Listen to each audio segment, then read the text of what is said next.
England. Once dominated by Roman conquerors, this tiny island nation rose to become one of the largest and most powerful empires in history. Its reach stretched around the globe, spanning every continent. It was unimaginably large. Technology, innovation, ambition, these were the tools that built this massive empire and produced the formidable British Navy, a powerhouse that dominated the world's oceans. The Royal Navy is like the Microsoft of the global system in the 18th and 19th century. They are everywhere. The British Empire constructed massive symbols of dominance that still invoke awe today. But the foundations of that empire were built on ego, bloodshed, and a relentless drive for conquest.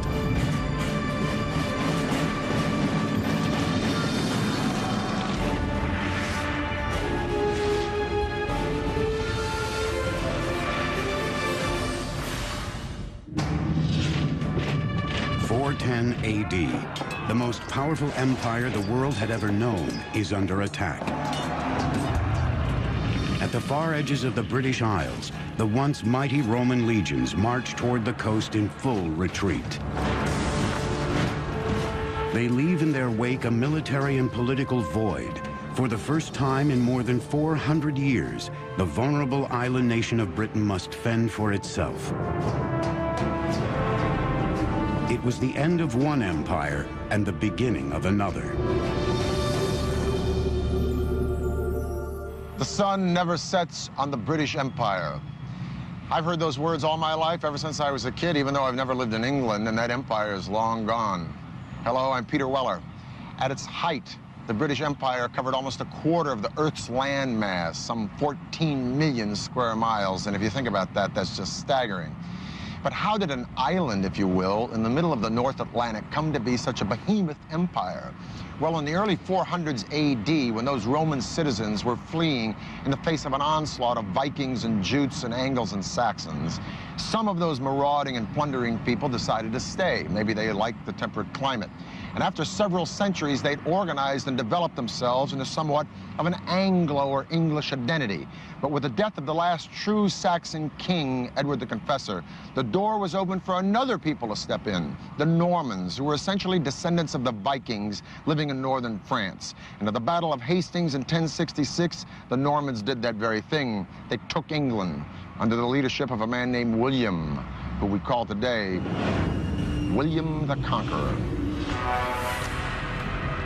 With a ravenous lust for power, William would stop at nothing to become King of England. To conquer another country like England, you couldn't really be a sort of touchy-feely kind of person. You had to be a very strong leader, and that's what he was. He was a brutal man. In 1066, William made his move. He put together an army of Normans and stormed the shores of England. For several bloody hours, his forces viciously clashed with King Harold's near the English coastal town of Hastings. By the end of the day, with one strike, William had conquered England. Now he would borrow a chapter from the Romans and launch a series of extraordinary building projects that would transform the English landscape. He imposes himself on England, and he builds these castles around the country. Now, we look at castles, and we think, don't they look nice? A Norman castle is not nice. It was big, it towered over your town, and it was a reminder to say that you are under us now. And of course, the biggest one he builds is the Tower of London. William wanted the Tower of London to be intimidating. He chose a location on the bank of the River Thames that had once been used by the Romans. The new tower would be built on those foundations, capitalizing on the Roman legacy of power and glory. The complex would include a defensive wall surrounding an imposing tower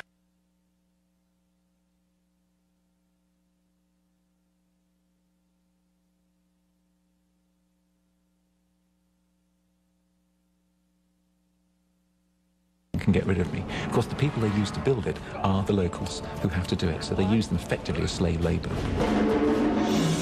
Building onto the remains of the Roman walls, workers first constructed the barrier around the complex. On the north and west side, where there were no Roman remains, they dug ditches and erected large wooden stakes as a barricade. Then they turned to the massive tower itself. For 700 years, England had relied on simple timber construction. Now William and the Normans would bring back the grandeur of Roman engineering techniques. Like the Romans, William would build his tower with stone. He didn't trust the quality of the local material, so he imported cream-colored limestone from France. His engineers also incorporated Romanesque arches and vaults within the structure for support. Inside the tower's majestic cathedral, workers constructed a series of intersecting barrel vaults, called groin vaults. These allowed the support to rest on 4 piers, opening a soaring space for windows to lighten the imposing interior. It was a great feat for that time because the English were used to building in wood, so I think it was rather miraculous for them to see this enormous structure go up. It was really impregnable. I mean, the walls were tremendously thick and there were just little slits to look out from. The fearsome castle served as a royal residence, fort, stronghold, and prison. And intimidation was backed up by swift and severe reprisal against any who dared challenge the king. You get armed men, and they go up, and they land on your doorstep. They will drive you out of your home. They will burn your home down. They will burn your crops, so you've got nothing to live on. And a lot of killing, of course. As the tower neared completion in 1087, William died, ending 21 years of turbulent rule. His imposing fortress would be a reminder of his vision and tyranny for centuries to come. A series of Norman kings succeeded William and continued his work on the complex. But it would be more than 400 years later that the tower would enter its bloodiest phase. And the king who led it there was not Norman, but from the English family of Tudors. He would become one of the most brutal and gluttonous rulers in England's history. His name was Henry VIII. Henry's appetites were legendary. He hungered for food, for women, for power, and for a son who would one day inherit the crown. The best way to fulfill your duty and your destiny as a king is to produce a safe line of male heirs. And if you look at the portraits of Tudor gentlemen, they're standing with their legs apart and their hands on their hips with these big codpieces. That is not by accident. That is saying, I am virile. Look at me, I can produce families. So a son is a sign of manhood. When his first wife, Catherine of Aragon, failed to produce a son, Henry set his sights on one of her ladies-in-waiting, the alluring Anne Boleyn. He falls absolutely hopelessly both in love and in lust with Anne Boleyn, because Anne is a very, very sexy lady, and she knows it. There's only one problem. How do you get rid of your wife? Apart from murdering her, of course. And the answer is, I've got to divorce her. When the Pope refused to grant Henry a divorce, the king flew into a rage. If he couldn't control his country's religion, he would simply replace it. He boldly severed all ties with Rome and appointed himself head of the new Church of England. Henry now had absolute control over his country. He divorced Catherine and made Anne his queen. But when she also failed to produce a son, she suddenly found herself accused of adultery. The case is made as damaging as it's possible to be, that she's not just having one affair, that she's having a string of affairs, that there are sort of orgies going on in the palace, and Henry is only too ready to believe a lot of this. Henry had Anne arrested and held in the greatly expanded Tower of London. By now, the tower complex had grown to a sprawling 18 acres with an impenetrable facade. The wooden barricade had been replaced and expanded by thick stone walls. A series of towers reinforced their strength and stability. just inside the outer wall, a second wall was constructed to provide another layer of fortification.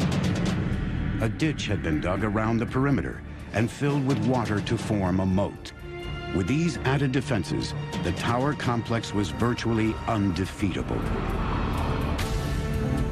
Under Henry's ruthless reign, the fortress became the location for an orgy of violence, a notorious prison, dungeon, and execution ground for his many enemies. And it was here that Anne awaited her fate, death by beheading. Axe executions were actually really nasty because it was not uncommon for the axe not to finish the job in one blow. What he does with Anne Boleyn, he says, "For you, darling, nothing but the best." Instead of having her beheaded with an axe, he's going to have her beheaded nice and neatly with a sword. On May 19, 1536, Anne was led to a private courtyard on the tower's grounds. With one swift stroke, Henry's problem was solved.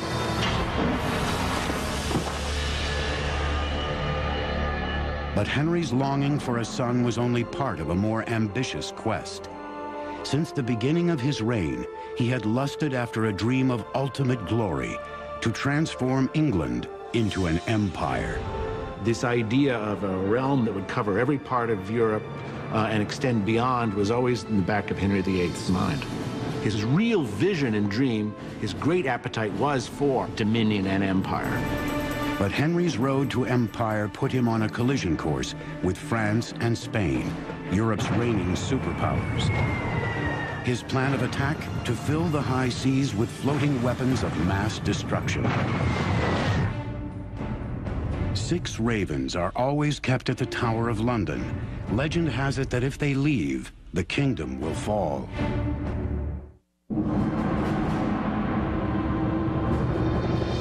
Summer 1510.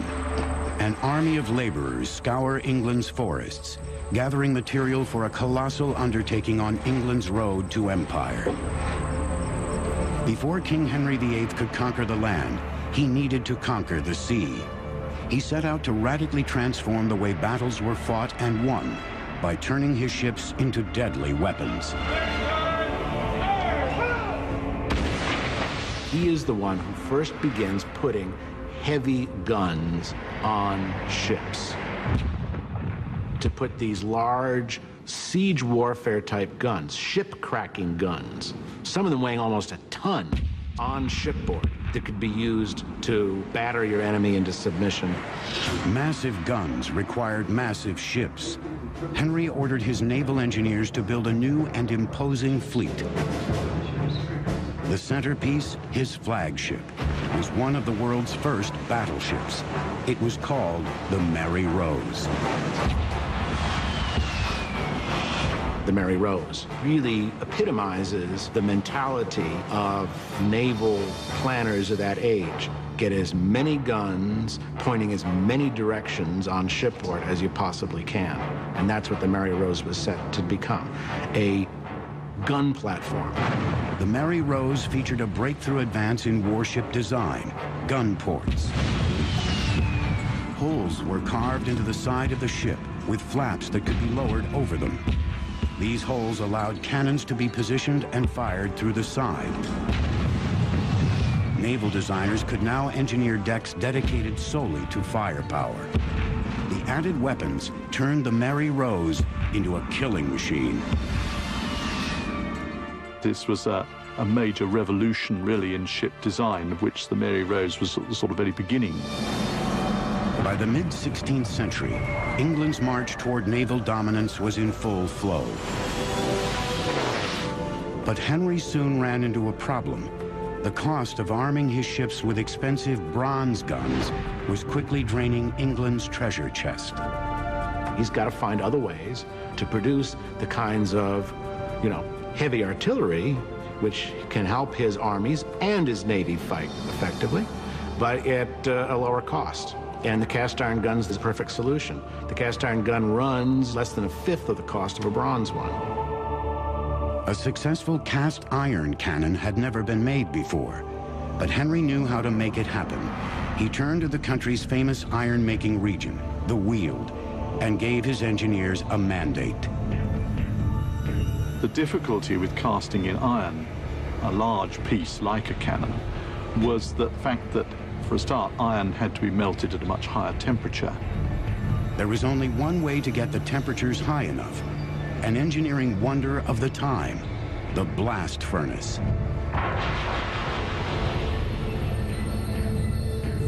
First, workers poured wood and iron ore into the top of a 20-foot tall stone furnace. A water wheel powered a large bellows that pumped air into the fire, stoking it until it reached an incredible 2,200 degrees, hot enough to melt the iron. Workers then opened a tap at the base of the furnace. A stream of hot molten iron poured down a trough and filled a cannon mold buried deep in the ground. It was a very big undertaking, and it was very pressured as well. You had, of course, charcoal burners who produced the charcoal in the woods around the furnace. You had laborers who dug the iron ore from pits in the ground. You had teams of laborers bringing wagon loads of ore and charcoal to the furnace. Over the next few centuries, the Weald's iron cannons became the envy and dread of every other European ruler. The transformation is tremendous. It gave England power and a technological edge that no other European power could match. In just 30 years, Henry had built his navy into a powerhouse, but he would never live to see his ultimate dream of European conquest. Enormously obese, his oversized appetites finally betrayed him.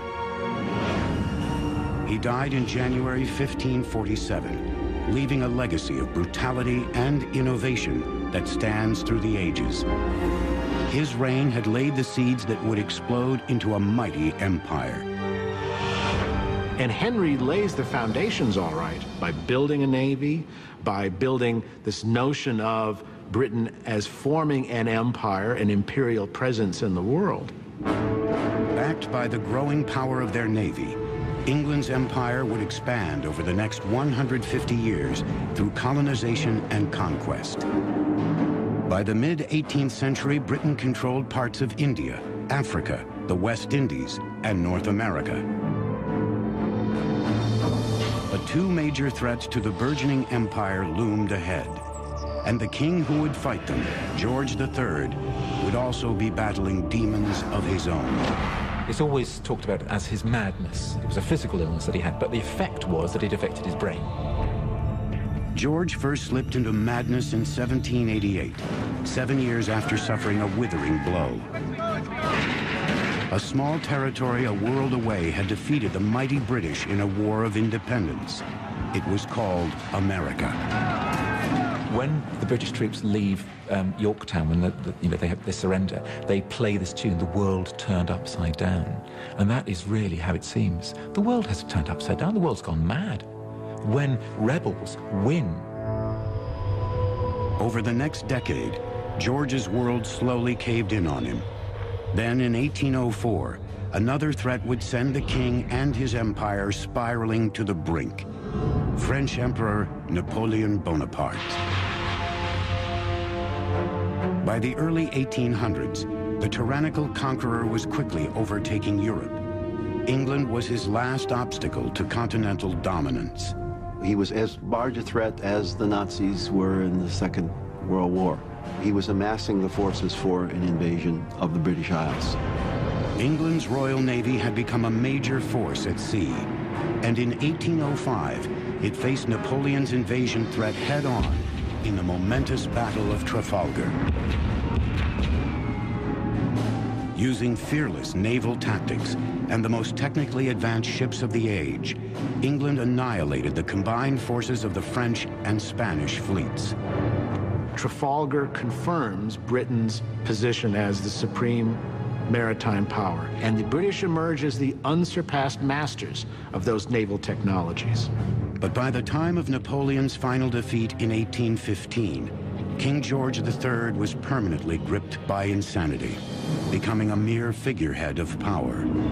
his mind is completely gone. His eyesight goes as well, and he wanders up and down the corridors of Windsor Castle, has to be fed like a baby. Long beard, long hair, no idea what day it is. It's just very sad. By this time, England was growing rapidly into a superpower, based on the supremacy of its naval engineering. But it would be another realm of technical superiority that would catapult the British Empire to global dominance. The 19th century was about to usher in a period of engineering invention not seen since the Romans. The Mary Rose sank in a battle with the French in 1545.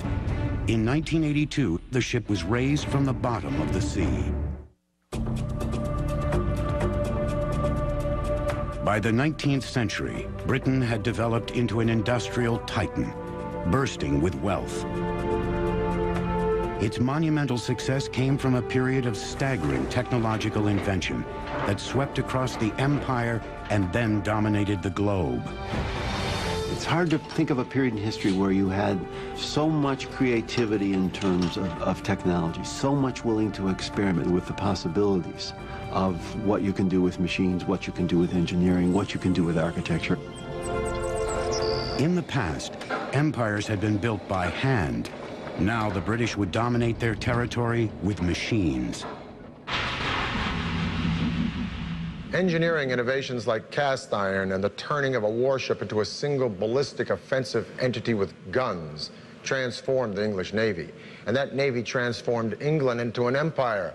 And that military and commercial empire that spread from Europe to Asia, from the Americas to Africa, dominated the seas.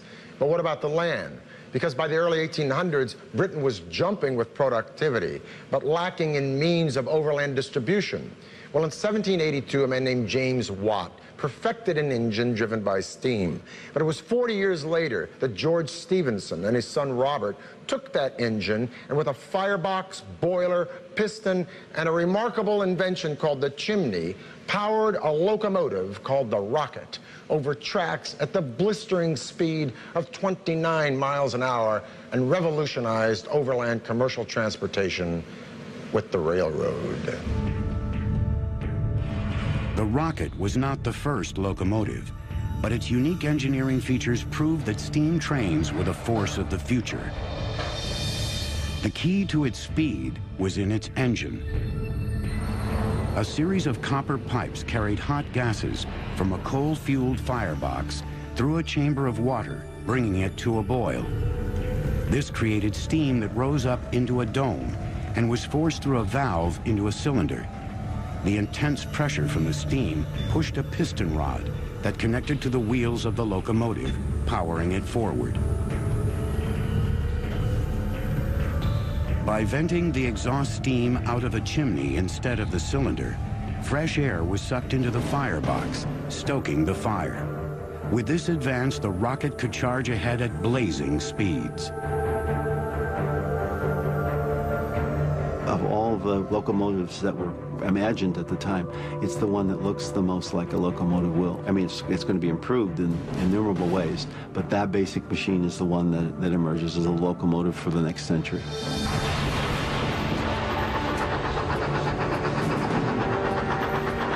The race was on to build railroads across Britain. And in 1833, a brilliant and brash engineer rose to prominence when he entered the railroad game. His name was Isambard Kingdom Brunel. Brunel was a real showman. He dressed well, he had a beautiful wife. He was a celebrity, and he knew how to play that to a hilt. He was also a workaholic. He had a very difficult time delegating. Brunel had a bold vision for his railway. It would be the most ambitious project to date, a massive network of railroads connecting all of England together. He called it the Great Western Railway, and he was determined to make it the fastest line ever created. He wanted a track which was on a very, very shallow gradient so that the trains would be able to travel that much faster. The need for speed meant going through mountains rather than over them, and this led to his greatest engineering marvel. Today, it is known as the Box Tunnel. It was necessary, essentially, to chisel through rock. And the length of the tunnel was something like 1 3/4 miles, which was really astonishing for this time. That's a really serious tunnel, even by today's standards. Brunel amassed hundreds of Irish workers called navvies to dig the tunnel. They began by sinking a series of shafts from the top of the hill. Gunpowder was used to blast through the rock. Then the navvies were lowered in baskets down the shaft, where they excavated the materials with basic hand tools. Horses turned winches that pulled the material to the top of the hill. It was a slow, painful, and sometimes quite a dangerous process, of course. And there were fatalities on the box tunnel during its construction. Lots of dust, lots of grime, and when the explosions were going off, the risk of flying rock. After 4 years of work that claimed more than 100 lives, the box tunnel was finished. The Great Western Railway finally opened in 1841. Trains still run through the box tunnel to this day. The railway mania that Brunel helped ignite eventually spread to the rest of the empire, tightening England's stranglehold on power around the world. Railways in the middle of the 19th century, first in England and then wherever they spread, they're sources of just incredible wonder. They're big, they're loud, they're dirty, and they're just power. And they represent speed, they represent the conquest of space and time. They're literally awesome machines. With the runaway success of the railway, Britain was now decades ahead of the rest of the world in modern engineering technology. Their empire was fast approaching its apex. But a staggering blow to its nerve center would rattle the empire to its very foundations.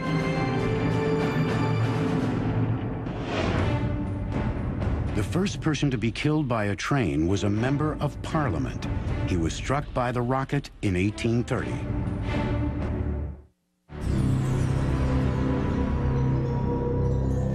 October 1834. In the dark of the London night, a violent fire rages through the very heart of the British Empire, Westminster Palace. For centuries, this complex of buildings had been the command center of British power and a towering symbol of its strength. Now, as flames turn the palace into a roaring inferno, thousands watch in shock and horror, wondering what will become of their mighty government.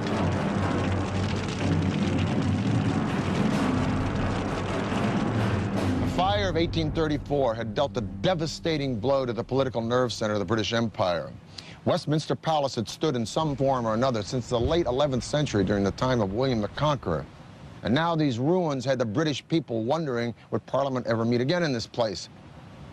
Would Parliament ever rise and vote again in these magnificent buildings that had given birth to the modern political process? Well, a royal commission was appointed to decide this very thing, and the royal commission decided, yes, Parliament would be reconstructed in this place. But now a more difficult question came up. What would these buildings look like? Would they be neo-Gothic, French, Italian, or English? Or would they be the perpendicular style of Elizabethan Tudor or English Renaissance? A sort of a civic war happened for 2 years until 1836. The Royal Commission, over 97 proposals, chose the plan of a man named Charles Barry, who was a fan of the Italian Renaissance, but he combined those elements with neo-Gothic, and he gave us this. The Houses of Parliament we have today, a sort of a mishmash of styles, but a stunning mishmash nonetheless.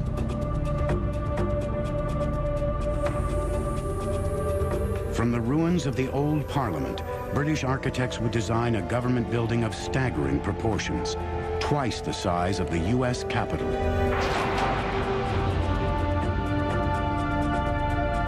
Constructed of sand-colored limestone called Anston, the palace would take up 8 acres of land, with towers soaring as much as 320 feet into the sky.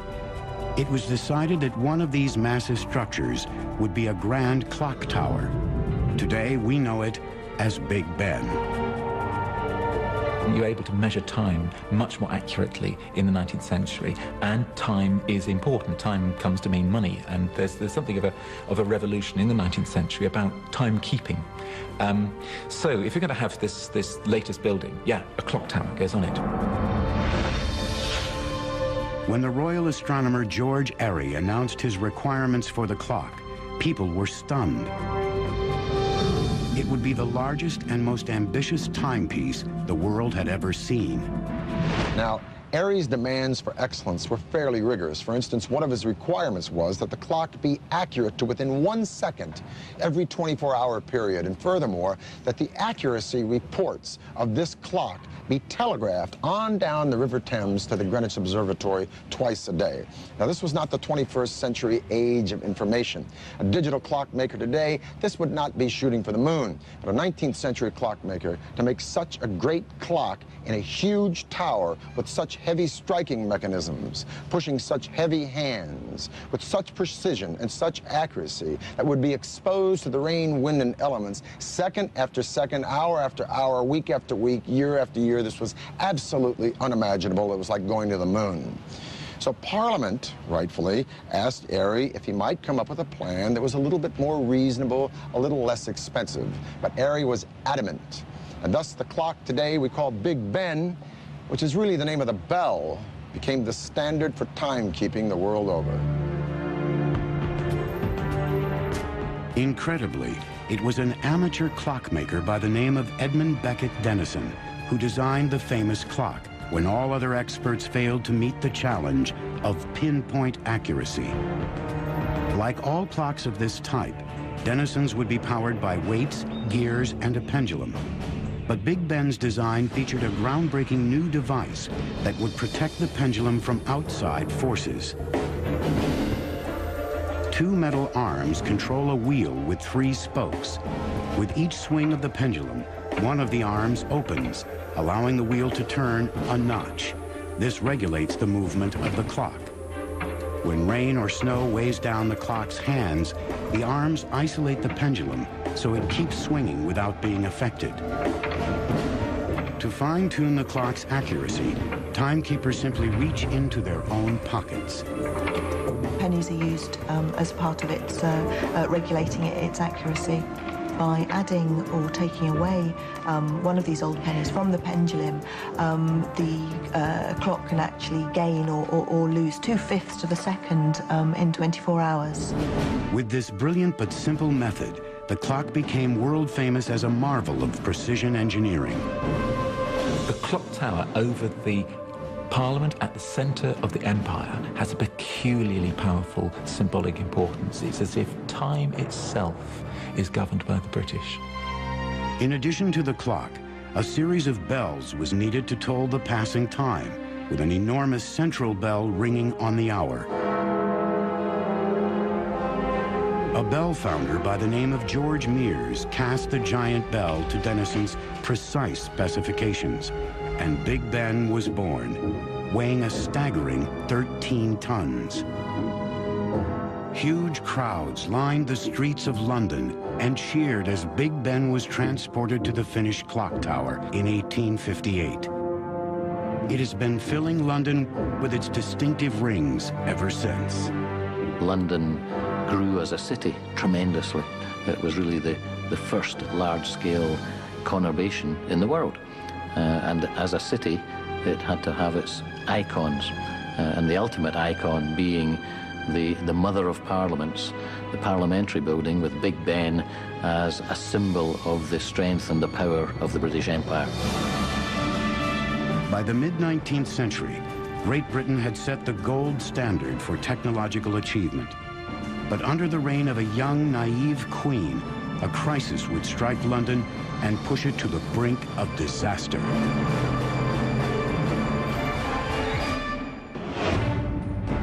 A flock of birds landed on the minute hand of Big Ben in 1949 and set the time back 5 minutes.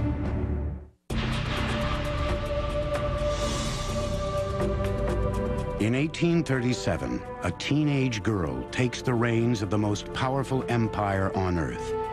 Her rise to power ignites turmoil throughout Great Britain, Both her subjects and her government view her as spoiled, impetuous, and unprepared to rule. Her name was Queen Victoria. She was only 18 when she came to the throne, and she'd had a very, very difficult first couple of years on the throne, and in fact was very unpopular. There was little to indicate this immature girl would grow up to become a revered symbol of the empire's immense power. Her transformation started when she married her cousin Albert in 1840. She fell in love almost at first sight.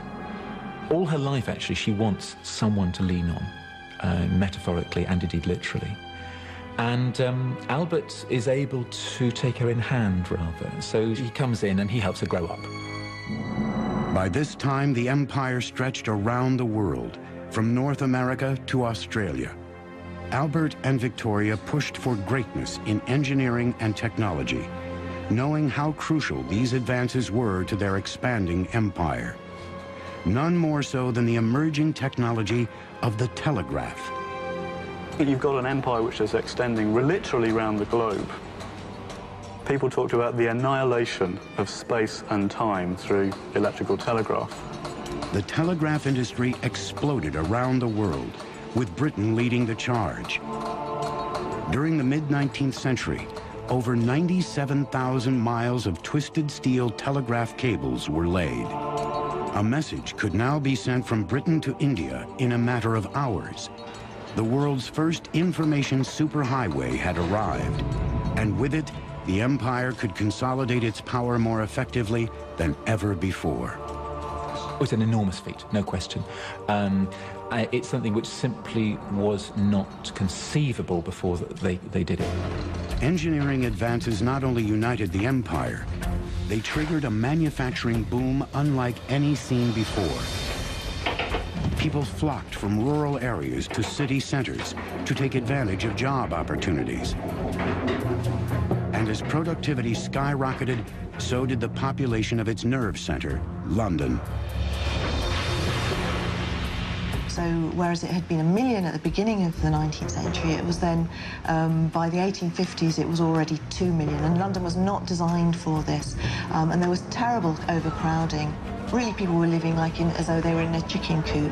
London was bursting with people. Cramped and overcrowded, sanitation problems spread like wildfire. Waste flowed into sewers meant only for rainwater, filling it with raw sewage that emptied directly into the Thames River.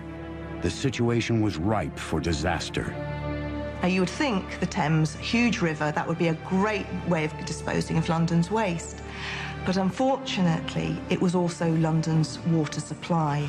So the waste of 2 million Londoners was being shunted into the Thames, and then Londoners were actually drinking this. 1848. Catastrophe strikes London. A cholera epidemic sweeps through the congested city, killing more than 14,000. 3 years later, another outbreak occurs, claiming an additional 10,000 victims. Cemeteries fill up with bodies. The most advanced city in the world faced conditions that had not been seen since the Black Death of the Middle Ages. In the space of 30 years, over 30,000 Londoners died, and this was because of cholera, and because cholera was spreading through London's polluted water supply.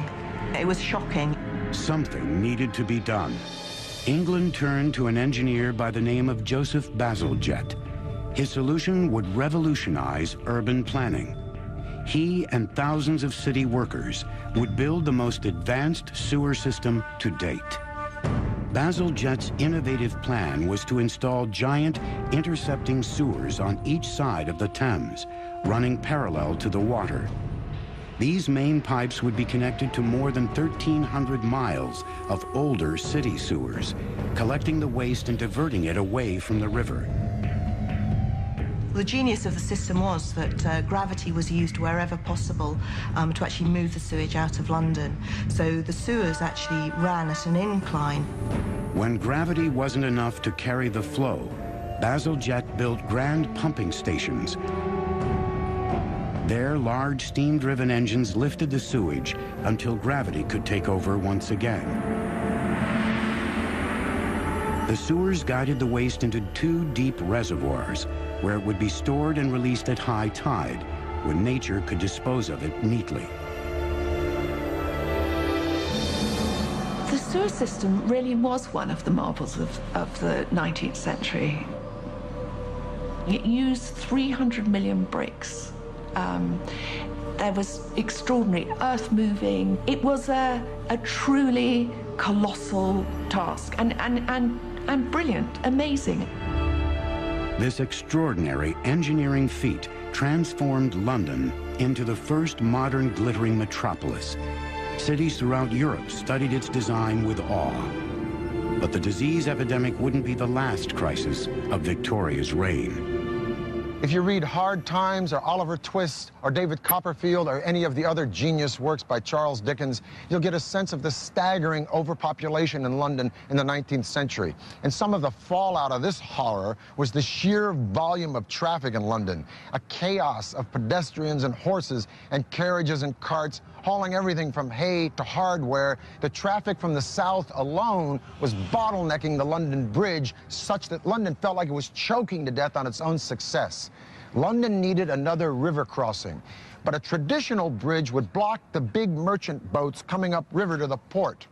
No, what London needed was a drawbridge, like that one. The drawbridge would be the largest and most sophisticated of its kind. It would be called the Tower Bridge. The structure is solid steel covered in stone to make it look like the nearby Tower of London. When the bridge was built, the 1,200-ton leaves, or bascules, were lifted by steam-driven engines. The power-turned toothed pinions along a curved steel rack riveted to the outside girders. A solid pivot rotated as the pinion raised the structure. The bascules lifted to an 83-degree angle, allowing ships to pass through. The rising of the bridge only took 1 minute to raise it, so it was an incredible feat of engineering. It took more than 400 men and 8 years to build Tower Bridge. Today, it is one of the most famous and recognizable bridges in the world. Despite being the driving force behind these staggering works of engineering, Albert didn't live to see them. He died in 1861, shattering Victoria. Queen Victoria fell into grief the like you have never seen. For close to 10 years, Victoria sat in isolation from her country. But when she finally re-emerged into public life, she was stronger and more powerful than ever before.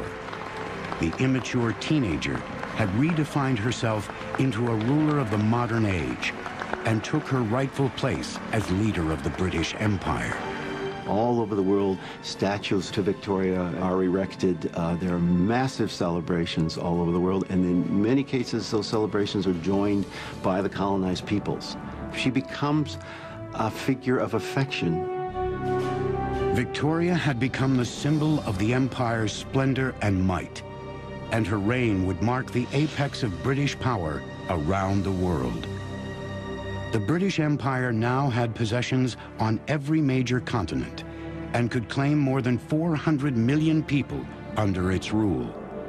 No other country could rival its immense power. It was the largest empire the world would ever see. Queen Victoria died in 1901 at the dawn of the 20th century. She presided over a realm as large, as optimistic, confident, and as innovative as any in history. The British Empire had dragged mankind smashing into the modern age with mass production, rapid transit and communication. The world would never be the same. Every single country and culture on this planet today has benefited in some way or another from British vision and imagination. The sun may have finally set on the British Empire, but regarding the miracles of the modern age, the sun never burned brighter. For the History Channel, I'm Peter Weller.